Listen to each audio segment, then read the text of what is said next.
Now to Phil Robertson. The man behind the Duck Dynasty clan is out with a new book, Un-PHILtered it's called. It covers a lot of ground: business, family, faith, and that controversy over the anti-gay comments that got Phil suspended from Duck Dynasty. ABC's Ryan Owens sat down with Robertson to talk about it. He's the outspoken patriarch of one of America's most famous families.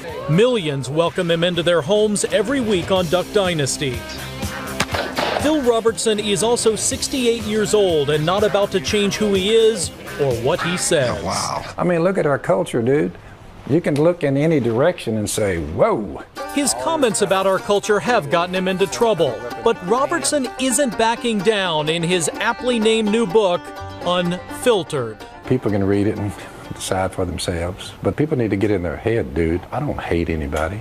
He says the book is partially to clarify comments that got him into hot water. The comments were published in GQ magazine earlier this year. Robertson called homosexual behavior a sin. The only place I know of that I could have gone to answer that question would be a Bible. The dictionary wouldn't have explained it.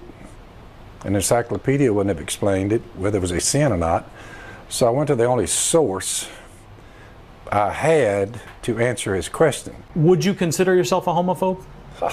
I'm as much of a homophobe as Jesus was. People who are participating in homosexual behavior, they need to know that I love them.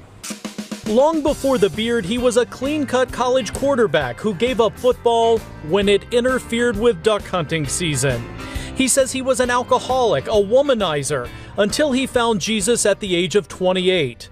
That conversion changed his life, strengthened his marriage to Miss Kay, and turned his hobby of making duck calls into a multi-million-dollar business.